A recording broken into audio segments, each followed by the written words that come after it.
Okay, you were telling me about the creation of the Jose Jimenez character.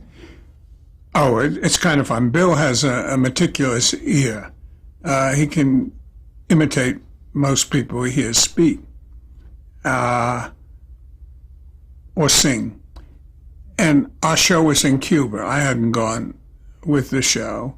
And Bill was at a bar in Cuba, and there was a Cuban gentleman sitting next to him. And they talked, and Bill said, "What do you do?" And he says, "I am the Dutch ambassador." Bill said, "Holland?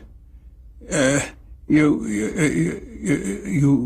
from Holland?" He says, "No, Dutch. I'm the Dutch." He says, "Yes,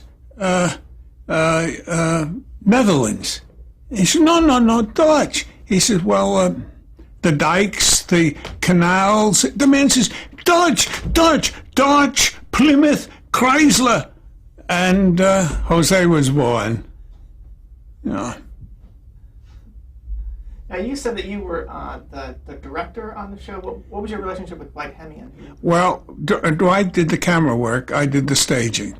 Okay. So that in comedy, Dwight and Bill Harback and Nick Vanup did the musical numbers exclusively. But anything with comedy, I directed. So you were the head writer, and you also did the rehearsals, basically. Yeah, well, yeah, the staging of all the comedy. Mm-hmm.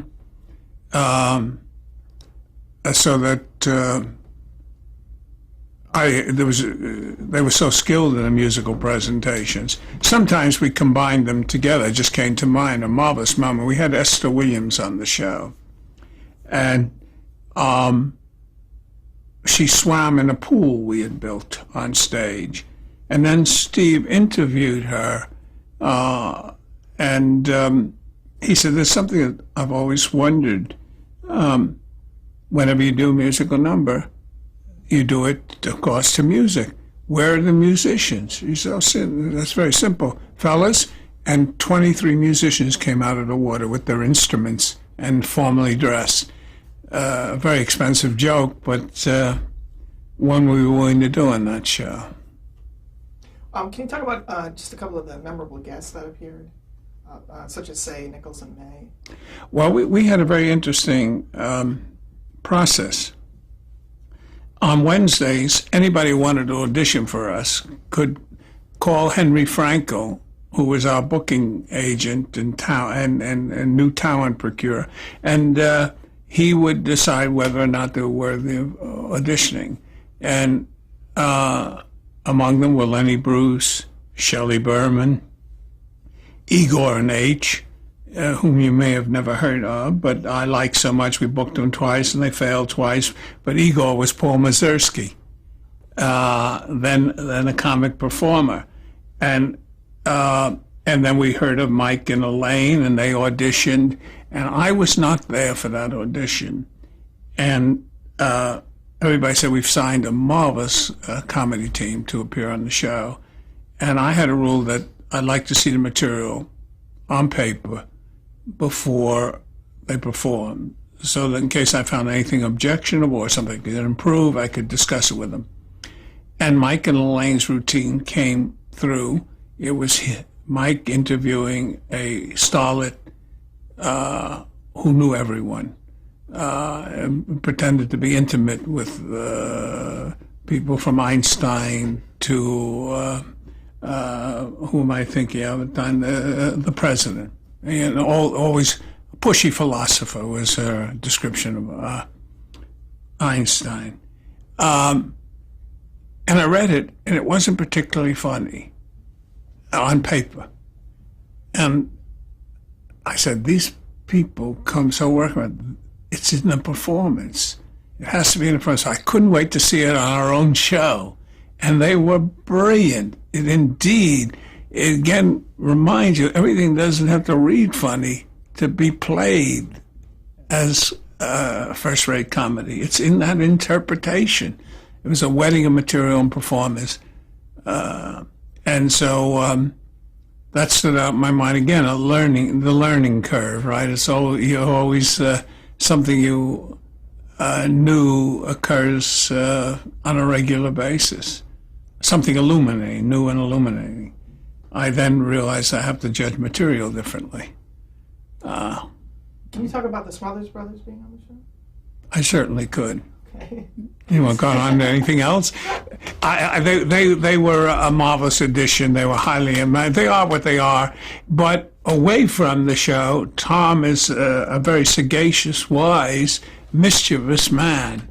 Dick is maybe a bon vivant away, but Tom is the surprising person because he's eminently thoughtful and quixotic. And I still maintain a relationship with Tom. I enjoy him. And they have vineyards now up in Napa Valley. This may be more than you want to know. If you want, the wine is Windsor. It's very good. And he is a champion yo-yo. What do you call it? Manipulator, player, prestidigitator. What is a yo-yo expert called? Is there a name for it? We have work to do. Yes. Can you now tell us about how Price Stern Publishing came together? You're very accurate. It was originally Price Stern. Roger Price, as I told you, was the most unique performer and thinker I've ever known. In a dedication to him in one book I wrote, Roger was one of a kind, of which there was no kind. I never knew anybody who was a repository of so much knowledge. He knew the Bible, Greek literature, he could quote Montaigne essays, and he also read everything that was current. And he was word-oriented and a very complex man, but not when he wrote. He wrote cleanly and simply. And I was writing for the Honeymooners, and he was at the house, and I was doing a polish on a script, and I said, I need an adjective, and Roger said naked, before I explained what I needed the adjective for, and I started to laugh because the vision of a naked Gleason was hardly sustainable without laughter. So suddenly he's, what are you laughing about? And I told him, and out of this came this word game where somebody asks you for an adjective, a noun, parts of speech. And we didn't have a name for it, but we played it at parties, and it always worked. And one day, I don't remember how, I remember it was at Sardi's, the name Mad Libs for the game. Somebody said something about ad libs, and somebody else said it's a Mad Lib. And we looked at each other, and that moment we recognized this is it. So we quickly ran to Simon & Schuster, who published Roger's books, and said, we have this word game, which they liked, and it's called Mad Libs. And they said, marvelous, why don't you go to a game manufacturer? We said, no, it's a book. They said, no, it's a game. So they sent us there were a lot of game manufacturers on 23rd Street in New York, and we went to one who said it was a book. And that began the trip back and forth. And finally, we decided if it wasn't too expensive, we would publish it ourselves and see what happened. Totally naive. And Roger had a friend who was a book designer, and we went to him, and Roger was also an artist, so Roger and he worked on the design for the book, and we now had it, and the cost was not prohibitive. I think it was $400 each, and we could publish the book, which we did. And then the printer called and said, where do I deliver the books? We said, what? He said, well, I have these books. He said, and you don't keep them? We didn't know that. So now we didn't have any place to deliver the books. So Roger lived on Central Park West in a penthouse. And fortunately, he wasn't well furnished. So his dining room became the warehouse. Now we said, how do we get rid of these books? And we kept going around. And finally, we went to one publisher after another. And they said, no, we don't distribute books. We publish books. And then E.M. Ballantyne was a friend of Roger's, said, well, I'll help you out. And he took our books and distributed them. And within 4 weeks, he was sold out in New York alone. And he called us, and I guess it's an early good news, bad news joke. He says, your book sold out, every one of them, no returns, and I'm going into bankruptcy. So we said, Roger was bright enough to say, Ian, give us a letter that says they all sold. Doesn't matter. Sorry, you're going to bankruptcy, but it's not going to deter us. And with the letter, we went back to Simon & Schuster and said, see? So they said, okay, we'll publish it. And Roger said, no, we're the publishers. You distribute it. They said, nobody ever's done that. We were the first independent book publisher. Never planned any of this. And they finally agreed because they didn't want to lose Roger, their author. And they decided to distribute Mad Libs. Now, I said to Steve, we have this word game. Wouldn't it be great to have the audience call out nouns, adjectives, and You're saying Steve, but you just said Steve, but you're talking about Steve Allen. Steve Allen, pardon me, I should have helped you, yes. All this happened while I was doing the Steve Allen show. So I took Mad Libs to Steve Allen and said, here's a great way to introduce our guests. We're always having an awkward time, but if we have the audience contribute verbs, nouns, adjectives, adverbs, then we can read it back as the guests come on. And he said, well, it's certainly worth a try. And it worked so well that it became our introduction for guests for about 9 or 10 weeks. And Steve held up the book at the beginning of the show and at the end. So sales zoomed, and there we were, Price Stern.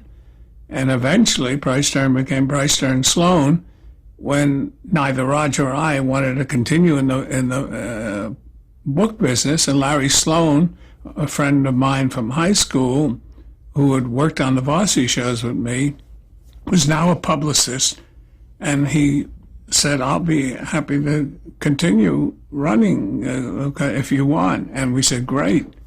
And he built it into a huge corporation. Do you remember any of those introductions, Steve Allen? I remember only Bob Hope for a fun I was going to say fundraiser, but it wasn't a fundraiser. Bob and I were talking, and I was advocating he rebel against the Lakeside Country Club, which was discriminating then, limited its membership. And I said, you're the one person who can change it. You're Mr. America. If you protest, they have to give in. And he was saying, Leonard, it's 5 blocks from my house. And I was the campaigner and the crusader. And he was sympathetic, but, poor man was about to do a show. So I relented. Now, when Steve is calling out the words, somebody said scintillating, somebody said communist, and other words. Okay, Steve brought them in, and the first introduction was Bob Hope. And he said, ladies and gentlemen, here's the scintillating Bob Hope, whose theme song is Thanks for the Communists. And Bob came out, and he figured I planned it. And so, without realizing it, as he crossed the stage, he said, thanks a lot, Leonard. So that's my strong remembrance of Mad Libs on the Steve Allen show. The next thing that you created in terms of television was a show called On Dickens, He's Fenster. Can you talk about how that came about? Yes. There's an interim period. The Allen show was out here. I was only directing it this last year. I wanted to go on to something new. And to my astonishment, after 4 years of Honeymoon, a year of Bilko and 4 years of Steve Allen, there was no work available. The comedy had changed. What they thought of comedy had changed. The type of comedy they wanted was different. It was comedy that I felt was humorless, if that makes any sense. You might know it as the prevailing sitcoms of the early 60s. But I'll give you an experience. I went to be interviewed for a job at Screen Gems by a lovely man named Bill Dozier. And he said, I want to tell you, Len, we're very anxious to have you do this show, but we don't want any jokes. I said, it is a comedy. He said, yes. And you don't want any jokes? He said, no. I said, Bill, you're trying to tell me you don't want any apparent jokes? He said, I don't want jokes. I said, you really say you don't want bad jokes? He says, no, I don't want any jokes. I said, it's a comedy show. He says, yes. And it's not to be funny. He says, no, not necessarily. I said, I am bewildered. It's a comedy show without jokes and it doesn't have to be funny. He said, right. And that's what you've got to understand. I said, well, then it's going to be hopeless because I don't understand what you're saying. He said, Leonard, we don't have comedians. We don't have people who are funny. They're not going to be able to handle jokes. And situation comedy was born. And I couldn't get any work because I couldn't write something that I felt was not funny. And if I were funny, I'd be fired. A paradoxical, perverted concept. But it prevailed for a long time. So I only got one job that year, Dean Martin special. And I hired Don Hinckley, who couldn't get any work either, who had been on the Steve Allen show, and we commiserated together. And my wife, Gloria, wondered what we were doing in California. Why wasn't I back east with Woody Allen, Neil Simon, and Tony Webster writing plays? They had all stayed behind and said, if we don't make it, we'll come out to California. Tony came. He did a play called The Greatest Man Alive, and it failed. Of the three, that was the one in which I invested. So I had time, and other than I was also shipping Mad Libs and another book Roger and I had written called What Not to Name the Baby, and using Larry Sloan's offices, and at the same time writing a script on for presentation to a network. In those days, and I think it's a much more advantageous system for creative people, you could write whatever you believed in, and then you had an opportunity to present it to a studio or a network.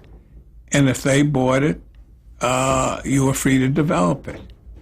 And you could do a full-length script, and then if they bought it, it went either to the studio, then went and pitched it to a network, or if you went directly to a network, they would then schedule it as a pilot. So I wrote I'm Dickens, He's Fencer. It was then called The Workers. And Dan Melnick, who was a friend of mine, was the executive vice president in charge of programming at ABC. So he scheduled me to present my idea to the group of executives who came out to California twice a year, and anyone who they were interested in was allowed to pitch to them, and within 24 to 48 hours, they said, you have a deal. So that was remarkable, and nobody told me what to write, how to write it, and all you had to do was present it well. I went there very early because I was nervous, and at the first break, Dan came out, and as he came out, I saw MCA was bringing in Irwin Allen material. Irwin Allen did science fiction, and they had huge displays and posters, and it was 8 or 9 people involved, and I was overwhelmed and tremendously inhibited. And Dan said, what are you going to do? I said, what? What are you going to do? I'm going to tell him about The Workers. He said, no, you got to do something special. And I said, desperately, I'll tell him I don't need the money. He said, no, Leslie Stevens already did that. So he said, think.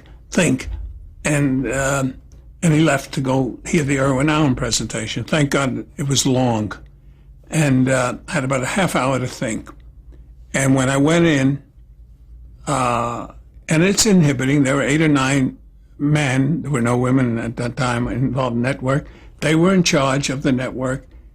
They would determine within the next 48 hours whether I was in business or not, or whether they liked my idea. I took a gamble, and I said, I have 3 shows to sell you, none of which you'll buy, for a variety of reasons, mostly network policy. And they were curious, and I said, may I play both roles, you and me? And they said, go ahead. So I said, okay. I said, 2 of the shows have been on the air already, and I'll show you why you won't buy those. And I said, hello, how are you? Fine, thank you. Sit down, young man. Thank you kindly, sir. What is it you have in mind? He said, well, I have a new show called The Honeymooners. Oh, they said, marvelous, The Honeymooners. Young couple starting out in life who are, no, sir, they're not young at all. They're in their 30s. Why would you call it The Honeymooners? Well, if they're not just getting married, well, they can change the title. Okay, go ahead. The story is about a bus driver, and rather mundane. Well, you're not going to see him much with the bus. Why is he a bus driver? Well, he's coming home from. We don't have to have him a bus driver. Good, go ahead. The important point is his relationship with his best friend, who's a sewer worker, and how the two of them are always. What does that other man do? He's a sewer worker. A sewer worker? You're going to have a sewer worker on while people are having dinner? I said, well, let's skip the other idea and go on to I Love Lucy. Oh, good. Young couple. Well, they're not that young. They've been married about 9 years. You have this thing about 9 years. Well, it's just an accent. Can be married. How many children? No children. In 9 years and no children is not good. Well, we can eventually have them have a child. But that isn't where the show lies. She's kind of a zany woman, and he is a band leader. And a band leader? Don't you know show business shows don't work? Well, I know some do, but that isn't, again, you won't see a lot of him. He's a Cuban, and a Cuban band leader? And I said, and the third show is The Workers. And they said, as one, you got a deal. They never asked me to tell them what it was about. They were laughing so much and responding so well to the other that I left. And when I came out, and Danny said, marvelous. I said, but they don't even know what it is. He said, I know what it is, don't worry. And the next day, Tom Moore's president of the company called me. He had a slightly southern accent. And he said, Lenny, you got a script? And I figured, here it comes. I said, yes, Tom. He said, is it funny? I said, yes, Tom. He said, thank you. And that's it. That's how I sold that show. You can see why I have this great affection for it. It was probably the best reviews I ever received collectively, whether it was the trades, the periodicals, the New York Times, all raves. It was canceled prematurely, and by the time they would like to do something, everybody had gone their own way. But maybe it was just as well, because retrospectively we had a halo and might have dispelled that magic in the second year. So what actually was the premise of that show? I have no idea. I never told it. It was very interesting in that it was a married a couple, and their best friend is a single man, and the two men envy each other's existence, was the underlying aspect of it. It was a physical comedy. We did physical remember I said earlier about my use of stuntmen? They built homes and construction workers. And we actually had among our cast stunt people who could fall from the second floor into a trough of cement. And it was, again, trying to get ahead in the world, incorporating some of the Gleason frustrations. They didn't have get-rich schemes, and I didn't realize we had pioneered the working wife in that show. Emmeline Henry, who played the wife, was a nurse. So we had a couple with two incomes. We dealt with prejudice without making it a pronouncement. We did things such as the American preoccupation with being number one, with winning. And we did it in a simple premise. They play ping pong, the guys, for fun. The company comes to them and say, represent the McHenrick construction company. We'll give you jackets. We'll give you sponsorship money and all. And they succumb to this. And what was fun is now a challenge. They have to go out and win. When they lose, the pressures become inordinately great upon them. Eventually, their fellow workers hate them. And we have one scene in the locker room where they finished, and they've lost the 23rd match in a row. And they come in, their clothes are in tatters. The crowd has gone after them. And then they realize one of their number is missing. And they decide they have to go out and rescue him. And he walks in unharmed. And he talks about how kind the people were and how they wished him well, and they gave him a whole new set of ping pong balls. And they put them away. And as they talked, they slowly realized that wasn't a gift. That was a bomb. And they get out of there before the whole locker room explodes. So we really were saying what we wanted to say, using comedy without preachment, that we can't continue this absurd behavior. Number 2 is not a loser. It's second place. And it's an honor. Well, that was pervasive throughout Dickinson, Pennsylvania. We had many shows that were based on human frailty. Lovely one on nobody speaking to anybody because of a joke. It ultimately ends up with what's funny guys going after the not funny guys with placards and signs and clubs. No. So. Can you talk about the lead actors? I had John Astin and Marty Ingalls. Marty I knew, and we knew he was a clown, and he'd be perfect physical comic we were looking for. John Astin, we didn't know, and Gloria, my wife, and I went to UCLA to see a play, USA, John Dos Passos, USA, and there were standing at two single seats in opposite sides of the theater, nothing else, so we took them. John Astin was in that play. At intermission, Gloria was rushing to me, and I was rushing to her, and we both said, Harry Dickens. And he was perfect for the role. And it was very interesting because directing John and Marty was a problem. John stayed on book. Marty knew the part the first day. So you had to hold Marty back, sort of tether him, and encourage John to pick up a little bit on the learning of lines so that they could mesh at an earlier time. And I realized I would need a director who had a sense of humor but also could talk to actors. And because I didn't like the way 3-camera shows were shot, I didn't appreciate the master camera, which was always in a safe position. I wanted somebody who'd be innovative with the camera work, and I hired Arthur Hiller, who had never done a comedy before, and he said, what made you pick me? I said, because editors and ADs and script supervisors all say you have a sense of humor and you know the camera. And it began a lifelong friendship. We've worked together many times. All right, we can stop.